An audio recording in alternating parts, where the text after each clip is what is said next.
Good morning, students. Here it is the second video of the chapter Sources of Energy.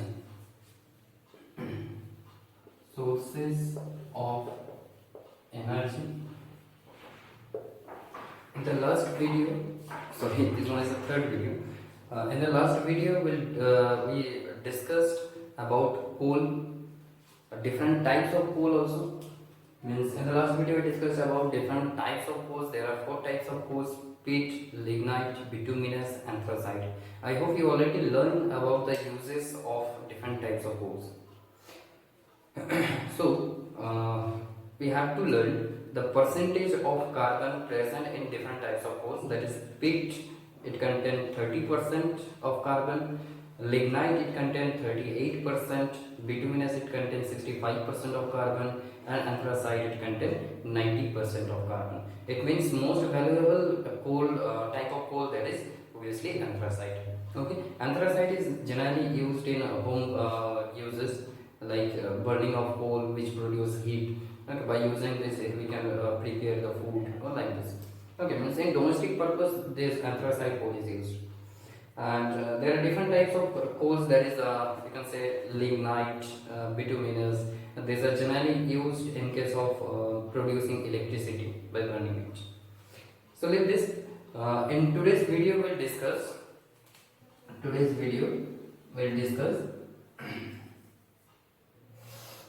about processing of coal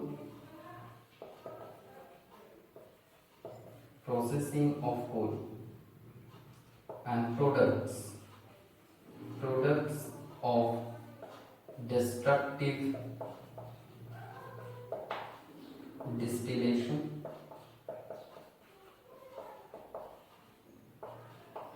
uses of these products. In today's video we'll discuss about the uses of these products also, and that's all enough. Okay. तो today's video, आज के video बहुत ज़्यादा लंबा नहीं होने वाला है, बहुत नॉर्मल डिस्कशन होगा। लास्ट दिन हम लोग जो डिफरेंट टाइप्स ऑफ कोल के बारे में पढ़े थे उसके बारे में थोड़ा सा बोल दिया गया, उसको याद करना है, बहुत इंपॉर्टेंट है। तो बच्चों हम लोग आते हैं आज के डिस्कशन में। वो फर्स्ट डिस्कशन क्या है कि प्रोसेसिंग ऑफ कोल। तो बच्चों प्रोसेसिंग ऑफ कोल क्या है कि कोल को लेके हम लोग क्या प्रोसेस करते हैं, कोल के अंदर क्या क्या प्रेजेंट होते हैं। कोल को अगर हम लोग बर्न करेंगे या फिर कोल को अगर हम लोग बर्न करते हैं तो ऑक्सीजन के प्रेजेंस में बर्न करते हैं तो हमें क्या मिलता है, कार्बन डाइऑक्साइड गैस मिलता है। और कोल को जो हम लोग बर्न करते हैं, देखो बच्चों कोल का मेन कंपोनेंट क्या है, कार्बन। तो नॉर्मल बात है कि ऑक्सीजन के प्रेजेंस में बर्न करोगे तो कार्बन डाइऑक्साइड गैस मिलेगा। और इसमें क्या प्रोड्यूस होता है, हीट प्रोड्यूस होता है ना, हीट प्रोड्यूस होता है। तो ये जो हीट जो है it is a kind of energy. इसी एनर्जी को यूज करके आप क्या कर सकते हो, डिफरेंट काम में इसको यूज कर सकते हो। मतलब फॉर मेकिंग फूड और any other purposes, for making electricity like this. तो ये सब काम में आप कोल को यूज कर सकते हो। ये जो एनर्जी प्रोड्यूस कर रहे हो आप कोल को बर्न करके उसको यूज कर सकते हो। अब आप ये कि कोल का मेन कंपोनेंट है कार्बन, इसीलिए कार्बन को हम लोग मतलब सी से हम लोग कोल को भी रिप्रेजेंट कर रहे हैं, ठीक है। बट हम लोग सीखेंगे हायर क्लास में कि कार्बन का बहुत सारे ऐसे फॉर्म्स होते हैं। कार्बन सिर्फ कोल में ही नहीं रहता, दुनिया में बहुत सारे कंपोनेंट्स ऐसे होते हैं, ज़्यादा से ज़्यादा कंपोनेंट्स होते हैं जिसमें कार्बन प्रेजेंट होते हैं। हम लोग के बॉडी में भी बहुत सारे कंपोनेंट्स, बहुत सारे प्रोडक्ट्स ऐसे, बहुत से सब्सटेंस ऐसे हैं जो कार्बन से बना हुआ है। जैसे हम लोग जो खाना खाते हैं, चावल खाते हैं, मान लो कि वो क्या है, कार्बोहाइड्रेट है, ठीक है, ग्लूकोज C6H12O6। हम लोग जो चीनी खाते हैं वो क्या है, सुक्रोज है, जिसका फॉर्मूला क्या है, चीनी का फॉर्मूला होता है ये C12H22O11, ठीक है, जहाँ पे क्या है, कार्बन प्रेजेंट है, ठीक। ये सब नॉर्मल बात है, ये सब हम लोग धीरे धीरे हायर क्लास में सीखते जाएंगे, कोई टेंशन नहीं है, अब नॉर्मल पढ़ते जाओ। तो कोल को बर्न करके जो एनर्जी प्रोड्यूस होता है उसको हम लोग डिफरेंट पर्पस में यूज कर सकते हैं। अब बात यह है कि कोल को सिर्फ अगर हम लोग नॉर्मल ऑक्सीजन के प्रेजेंस में बर्न करेंगे तो हमें क्या मिलेगा, हीट मिलेगा, कार्बन डाइऑक्साइड गैस मिलेगा। Obviously carbon dioxide is a pollutant, ठीक है, ये एयर को पॉल्यूट करता है। लेकिन कोल को अगर हम लोग ऑक्सीजन के एब्सेंस में हीट करते हैं, I am talking about heating, not about burning. हम लोग यहाँ पे बर्न नहीं कर रहे, देखो बच्चों बर्न ऑक्सीजन के प्रेजेंस में ही होता है, किसी को बर्न कर रहे हो, जला रहे हो, तो फिर वो सिर्फ ऑक्सीजन के प्रेजेंस में होता है, वो ऑक्सीजन के एब्सेंस में नहीं हो सकता। बट हम लोग हीटिंग कर सकते हैं in the absence of oxygen. मतलब एक कंटेनर में रखिए जिसके अंदर ऑक्सीजन नहीं जाएगा, अब बाहर से इसको गर्म कर रहे हैं, ठीक है, हीट कर रहे हैं, heating in the absence of oxygen. अगर कोल को ऑक्सीजन के एब्सेंस में हीट किया जाए तो उसी प्रोसेस को बोलते हैं कि प्रोसेसिंग ऑफ कोल। तो प्रोसेसिंग ऑफ कोल में हम लोग क्या करेंगे, कोल को ऑक्सीजन के एब्सेंस में हीट करेंगे। ये बात को ध्यान दो, बात में ध्यान दो कि कोल को ऑक्सीजन के एब्सेंस में हम लोग क्या कर रहे हैं, हीट कर रहे हैं। Coal is heated, coal is heated in the absence of oxygen। Okay, अब ये जो हीट कर रहे हैं वो स्ट्रॉन्गली हीटेड है ना, स्ट्रॉन्गली हीट कर रहे हैं, strongly. Coal is strongly heated, तो ये वर्ड भी लिख लेना यहाँ पे, कोल इज इस जगह पे होगा, यहाँ पे आपको स्ट्रॉन्गली लिखना है। तो कोल इज स्ट्रॉन्गली हीटेड, मतलब बहुत जोरदार तरीके से heated in the absence of oxygen. अगर हम लोग ये प्रोसेस करते हैं तो उसी का नाम हो जाएगा डिस्ट्रक्टिव डिस्टिलेशन। मुझे एग्जाम में ये क्वेश्चन बहुत बार दिया जाता है कि what you mean by destructive distillation. तो आंसर आप लोग क्या बोलेंगे कि strong heating of coal in the absence of oxygen, या फिर आप बोल सकते हो कि the process in which coal is strongly heated in the absence of oxygen. तो एक ऐसा प्रोसेसिंग है, एक ऐसा प्रोसेस है जिसमें कोल को हम लोग क्या कर रहे हैं, हीट कर रहे हैं, किसके एब्सेंस में, ऑक्सीजन के एब्सेंस में। इसी प्रोसेस का और एक नाम क्या है कि डिस्ट्रक्टिव डिस्टिलेशन। बहुत इंपॉर्टेंट क्वेश्चन है, क्वेश्चन को आप लोग ऑब्वियसली लिख के रखना कि what you mean by destructive distillation. Exercise में ये क्वेश्चन मिल जाएगा आपको, ठीक है। तो coal is strongly heated in the absence of oxygen, this process is called destructive distillation. Either ऐसे लिखो दिस प्रोसेस, इसको ये वर्ड को भी इंट्रोड्यूस करना है, अदरवाइज आप डायरेक्टली ऐसे लिखो strong heating of coal in the absence of oxygen is called destructive distillation. आपकी बुक में भी ये आंसर दिया हुआ है, यही लिखा हुआ है कि strong heating of coal in the absence of oxygen is called destructive distillation. आप इस डेफिनेशन को भी लिख सकते हैं। क्लियर हो गया बच्चों? तो अगर कोल को हम लोग हीट कर रहे हैं in the absence of oxygen तो इस प्रोसेस का नाम हो गया डिस्ट्रक्टिव डिस्टिलेशन। अब क्वेश्चन है कि इस प्रोसेस में हमें क्या मिलेगा, this are the products of destructive distillation. तो डिस्ट्रक्टिव डिस्टिलेशन में क्या मिलता है, ठीक है। प्रोडक्ट मतलब क्या है कि किसी भी रिएक्शन में जो फॉर्म होता है, okay, they are called product. जैसे कार्बन को ऑक्सीजन के प्रेजेंस में बर्न करोगे तो कार्बन डाइऑक्साइड मिलेगा, तो carbon and oxygen they are reactants, okay. इसको क्लियर करते हैं, देखो carbon reacts with oxygen to form carbon dioxide. तो कार्बन और ऑक्सीजन क्या कर रहे हैं, रिएक्ट कर रहे हैं, तो इन लोगों को हम लोग क्या बोलते हैं, रिएक्टेंट्स, ठीक है। कार्बन डाइऑक्साइड क्या है, प्रोडक्ट है, मतलब रिएक्शन में जो फॉर्म होगा उसका हम लोग प्रोडक्ट बोलते हैं।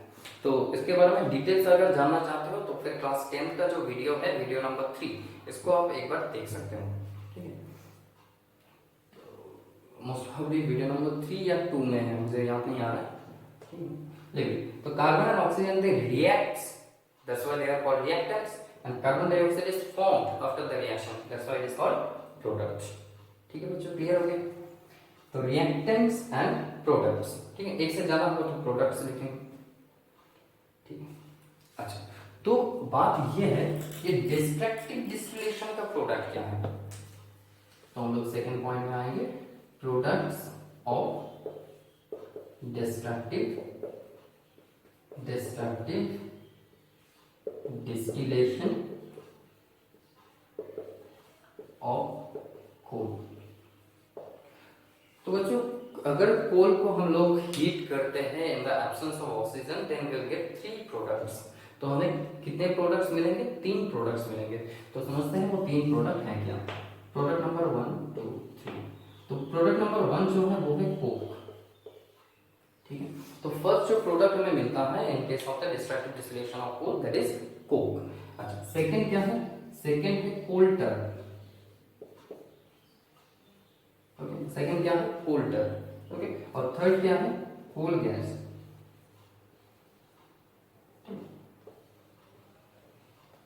These are the three products of the destructive distillation of coal.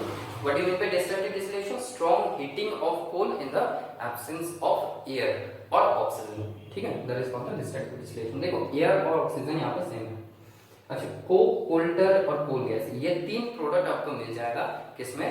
In case of the destructive distillation of coal. तो कोल का डिस्ट्रक्टिव डिस्टिलेशन करोगे then will get coke, coal tar and coal gas. ठीक है बच्चों, याद करो इसको, पहले आराम से याद करो कि Coke, coulter and coal gas, these three products will get in the destructive distillation of coal.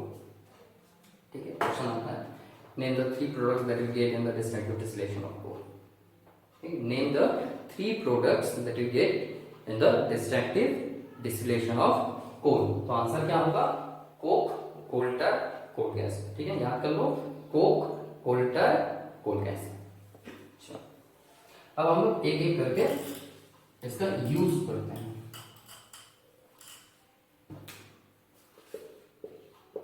Uses of, first आते हैं कोक। कोक का यूज क्या है? देखो आपकी बुक में लिखा हुआ है, मैं इसको नहीं लिखा रहा हूं ना, तो नॉर्मल कुछ को जगह पे बोल दे रहा हूं।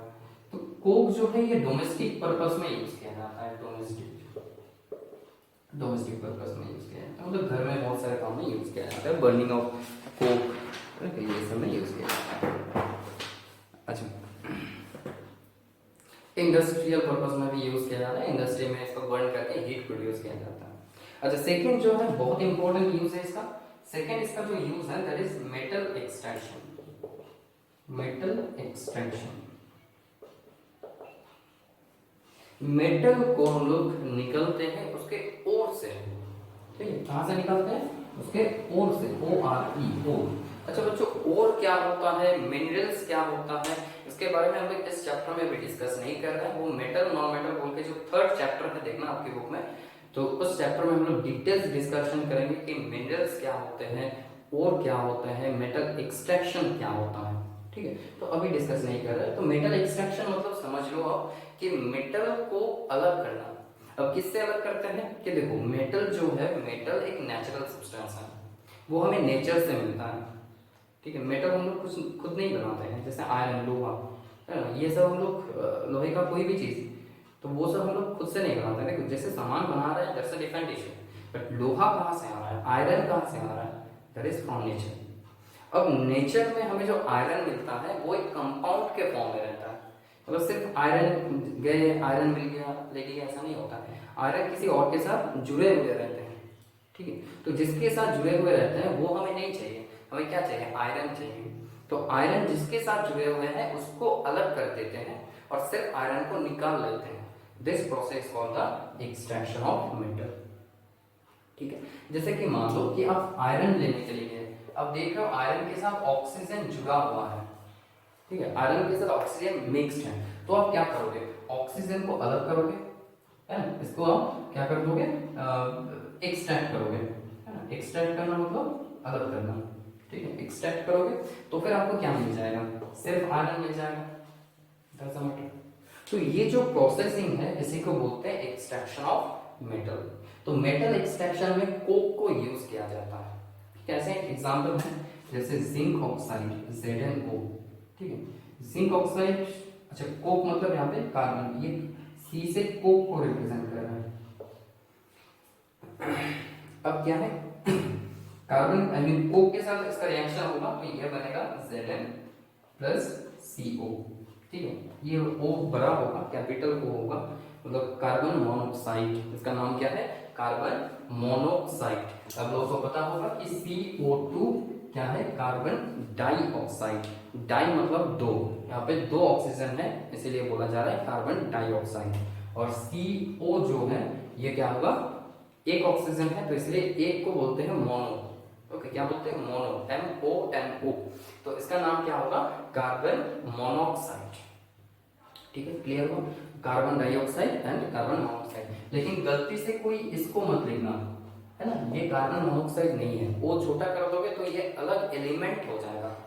ये कंपाउंड है, ये एक एलिमेंट है।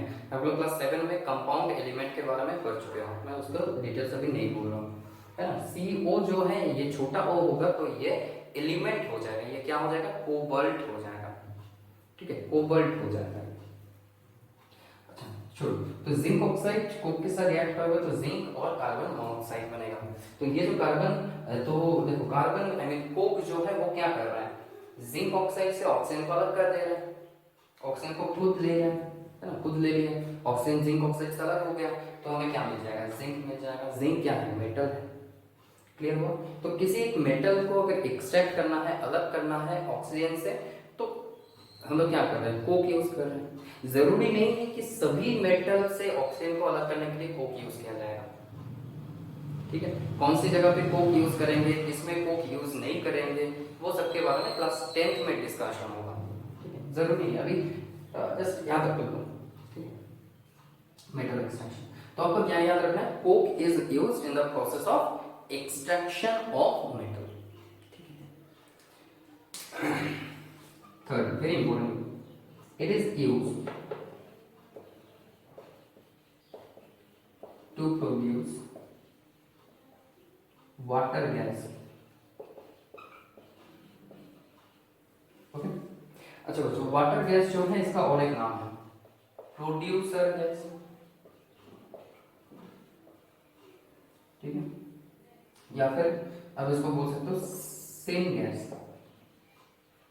सिन का फुल फॉर्म है सिंथेसिस, ओके। तो चलो जो भी वाटर गैस या प्रोड्यूसर गैस या सिन गैस, ये जो है ये एक्चुअली क्या है, कार्बन मोनोऑक्साइड और हाइड्रोजन का मिक्सचर है, ओके।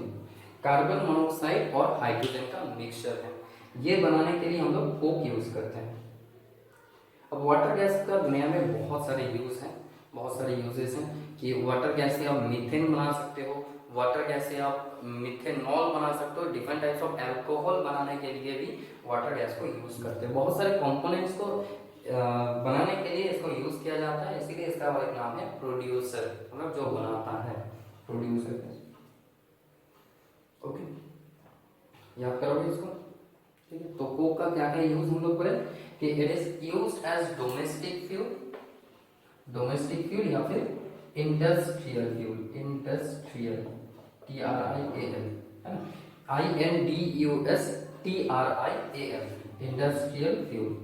तो इसको बर्न करके हीट प्रोड्यूस किया जाता है, खाना वाना बनाया जाता है ना। तो डोमेस्टिक फ्यूल इंडस्ट्रियल फ्यूल में यूज किया जाता है, मेटल एक्सट्रैक्शन में यूज करते हैं, और किस में यूज करते हैं, वाटर गैस बनाने के लिए यूज करते हैं, ठीक है। तो 3 पॉइंट है, 3 यूज है। तो फर्स्ट यूज क्या सीखे हम लोग, फर्स्ट यूज क्या सीखे कि डोमेस्टिक फ्यूल या इंडस्ट्रियल फ्यूल में यूज करते हैं कोक। सेकेंड यूज क्या सीखे कि it is used in metal extraction. Third use क्या सीखे, it is used for the preparation of और टू प्रोड्यूस वाटर गैस या फिर प्रोड्यूसर गैस या फिर सिंक गैस, ठीक है। तो कोई भी एक नाम बोल सकते हो। तो प्रोड्यूसर गैस क्या है, ये भी क्वेश्चन आता है, what is producer gas. Producer gas या फिर वाटर गैस क्या है, it is a mixture of carbon monoxide and hydrogen. तो बच्चों ये क्वेश्चन को भी हम लोग लिख लेते हैं इसके साथ, ठीक है। साइड में स्टार देके या फिर नोट बोल के लिख के आप ये क्वेश्चन को लिख सकते हो, ठीक है। तो क्वेश्चन क्या है, स्टार देके लिख लो कि what is water gas, okay. तो आंसर क्या होगा, the mixture of carbon monoxide MONOXIDE monoxide and hydrogen gas, bracket में लिख दो CO plus H2 is called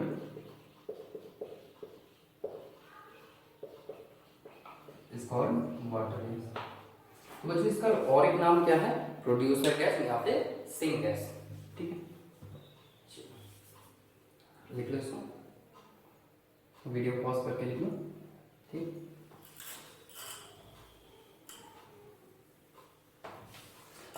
next क्या है, कोल्डर नंबर 2।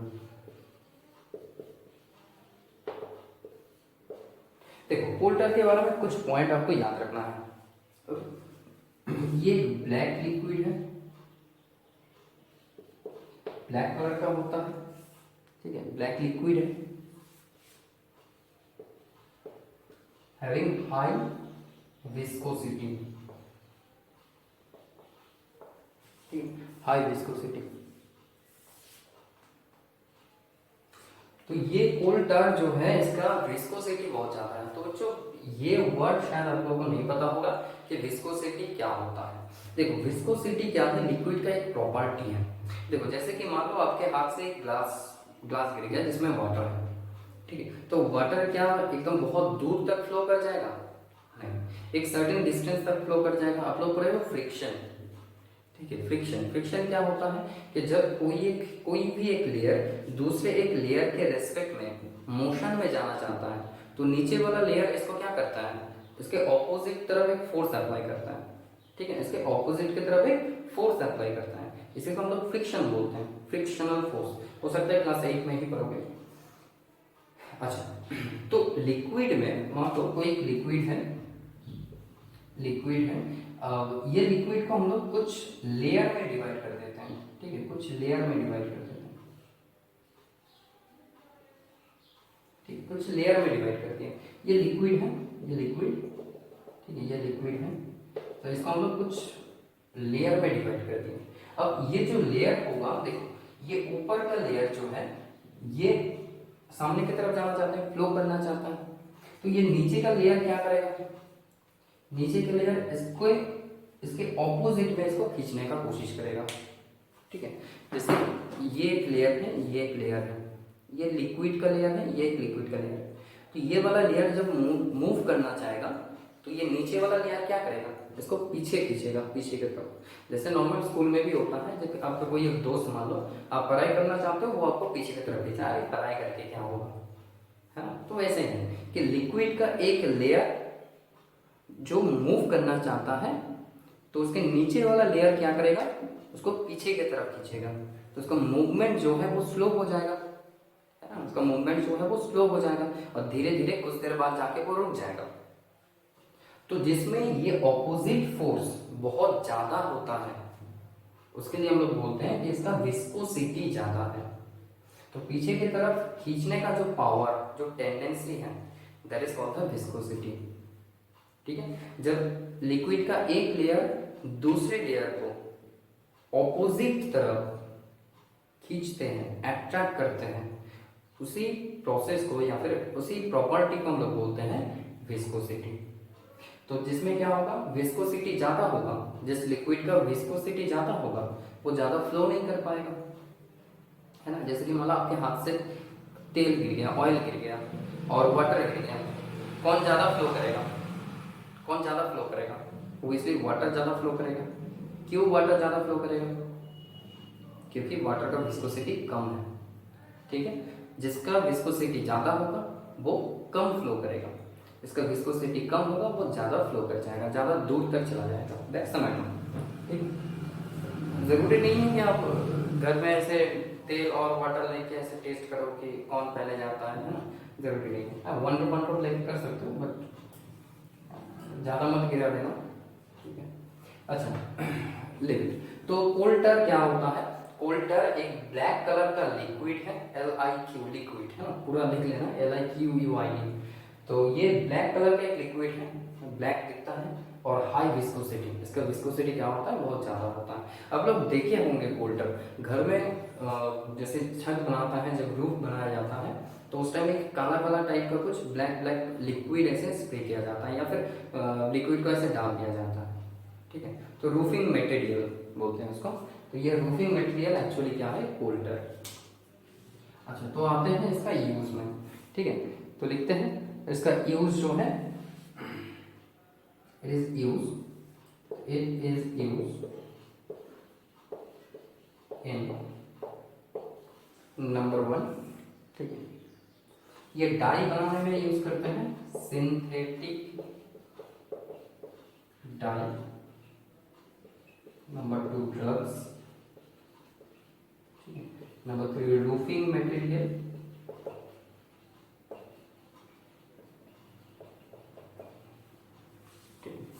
ये आपकी बुक में भी है ना, तो जरूर नहीं है आप यहाँ से लिखना है। अच्छा, it is used in plaster, used in painting, ठीक है, पेंटिंग में भी यूज करते हैं, मीन्स पेंट्स बनाने में, या यस पेंटिंग नहीं, पेंट्स बोल के लिखो। अच्छा, और किस में यूज करते हैं इसको? परफ्यूम में यूज किया जाता है,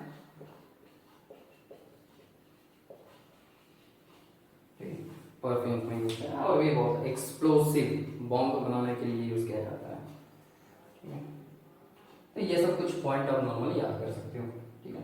तो बच्चों कोल tar क्या है कि ये एक ब्लैक कलर का लिक्विड है, ठीक है, ब्लैक कलर का लिक्विड है जिसका विस्कोसिटी ज्यादा है, मतलब ज्यादा दूर को मूव नहीं कर सकता। अच्छा, it is used the uses of coal tar, that is synthetic dyes, dyes मतलब कलर कंपोनेंट जो सिंथेटिकली बनाया गया है, ठीक है, मतलब जो कलर करता हूँ पेंटिंग करता हूँ, तो पेंटिंग का जो कलर होता है वो सब कोल tar यूज करते हैं वो बनाने के लिए, ठीक है। अच्छा, ड्रग्स कुछ मेडिसिन ड्रग्स ये सब में यूज किया जाता है कोल tar, ठीक है। अच्छा, रूफिंग मटेरियल्स, तो बोल रहे थे छत बनाने में अगर लिक्विड डालते हैं ब्लैक। अच्छा, प्लास्टर बनाने में, पेंट्स और परफ्यूम में, it is also used in explosive components for the production of explosive components, ठीक है। फोटोग्राफिक मटेरियल में भी यूज किया जाता है, फोटोग्राफिक मटेरियल में। तो आपको ज्यादा याद नहीं करना है, 4-5 याद कर लेना है, ठीक है, लिख लिए। चलो नेक्स्ट अच्छा, नेक्स्ट क्या बोल रहा है? Coal gas. तो बच्चों कोल गैस का यूज तो हमें बहुत अच्छी तरह से पता है कि use as domestic fuel, okay, it is used as industrial fuel,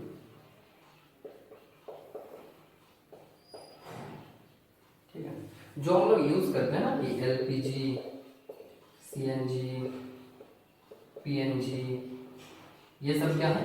ये सब कोल गैस है, ठीक है। तो एलपीजी, सीएनजी, पीएनजी ये सब कोल गैस है। तो कोल गैस जो है कि वो किसमें यूज करते हैं? इंडस्ट्रियल फ्यूल में, इंडस्ट्री में ऐसे हीट प्रोड्यूस करने के लिए यूज करते हैं, और डोमेस्टिक फ्यूल में भी इसको यूज किया जाता है। डोमेस्टिक फ्यूल मतलब क्या है? जो हम लोग घर में यूज करते हैं। तो घर में खाना बनाने के लिए एलपीजी यूज किया जाता है, आप लोगों को पता होगा कि एलपीजी, सीएनजी, पीएनजी ये सब यूज किया जाता है। So this are the coal gas, this are the uses of coal gas. तो एक बार याद कर लेते हैं कि एलपीजी, सीएनजी और पीएनजी का फुल फॉर्म। एलपीजी क्या होता है? लिक्विफाइड पेट्रोलियम गैस, ठीक है। फुल फॉर्म क्या है? Liquefied petroleum gas. अच्छा, सीएनजी का फुल फॉर्म क्या है? सीएनजी है compressed natural gas, compressed natural gas. PNG क्या है? Piped, PIPED, piped natural gas, ठीक है। इसके बारे में हम लोग फर्स्ट वीडियो में डिस्कस किए थे। लिख ले यूज।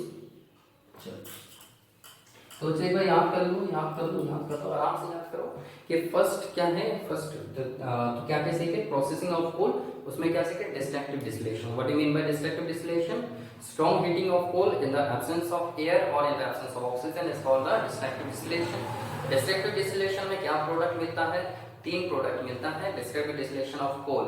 इसमें हम लोग को 3 प्रोडक्ट मिलता है, this are coke, coal tar, coal gas. तो तीनों का यूज के बारे में हम लोग पढ़े हैं कि coke is used as domestic and industrial fuel, it is used in metal extraction, it is used for the preparation of water gas, that is carbon monoxide plus hydrogen. तो बच्चों इसमें एक क्वेश्चन हम लोग पढ़े कि what is water gas. Water gas क्या है? कि the mixture of carbon monoxide and hydrogen gas is called water gas. Second हम लोग क्या पढ़ेंगे कि यूज ऑफ कोल tar। अच्छा बच्चों, कोल tar क्या होता है? कोल tar is a black coloured liquid, okay, having high viscosity, ठीक है। इसका विस्कोसिटी बहुत ज्यादा है, मतलब ये ज्यादा फ्लो नहीं कर सकता, ठीक है। तो कोल tar का यूज क्या पर है हम लोग कि it is used in photographic materials, it is used in roofing materials, it is used in explosive for the preparation of explosive components, it is used in paints, perfume, plaster और भी बहुत सारे हैं, ठीक है। तो वो सब अच्छा नेक्स्ट क्या पर है हम लोग कोल गैस के बारे में पढ़े। तो कोल गैस क्या है कि डोमेस्टिक फ्यूल और इंडस्ट्रियल फ्यूल में यूज करते हैं, जैसे कि एलपीजी, सीएनजी और PNG. So this are the topics that we have that we required to discuss in this video, and in the next video we'll discuss about the petroleum, the another product, another non-renewable sources of energy। तो बच्चों बहुत important है ये जगह। तो आप लोग ना एक बार काम करना, एक बहुत इंपॉर्टेंट बात बोलने जा रहा हूँ कि आप लोग एक्सरसाइज क्वेश्चन जो है बस एक्सरसाइज क्वेश्चन को अपने होमवर्क कॉपी में पहले लिख लो, ठीक है। देखो इंपॉर्टेंट ये जगह है कि आप लोग पहले एक होमवर्क कॉपी बनाओ केमिस्ट्री का, उस होमवर्क कॉपी में एक्सरसाइज क्वेश्चन को लिख लो। मैं नहीं बोल रहा हूँ आंसर लिखो, एक्सरसाइज क्वेश्चन लिख लो। अब जितने वीडियो हम लोग बना चुके हैं तो मतलब आप कुछ टॉपिक पढ़ चुके हो, अब देखो इस टॉपिक के ऊपर बेस करके कुछ क्वेश्चन का आंसर आप खुद कर पाते हो या नहीं। अगर कर पाओगे तो फिर वो आंसर आप खुद से लिखो, जो नहीं होगा I am here, I will help you to solve this question, okay. तो कोई टेंशन नहीं है, अगर आप 2 क्वेश्चन भी अकेले मतलब खुद से कर पाते हो दैट्स वेरी गुड, उसको कंप्लीट करो। और आप चाहो तो कमेंट में या फिर स्कूल के वेबसाइट में एक बार इन्फॉर्म कर दो कि सर हम इतना क्वेश्चन सॉल्व कर चुके हैं, ठीक है, from exercise. Is that clear? तो and wait for the next video. In the next video we will discuss about petroleum, the very important and very interesting topic it will be. Thank you.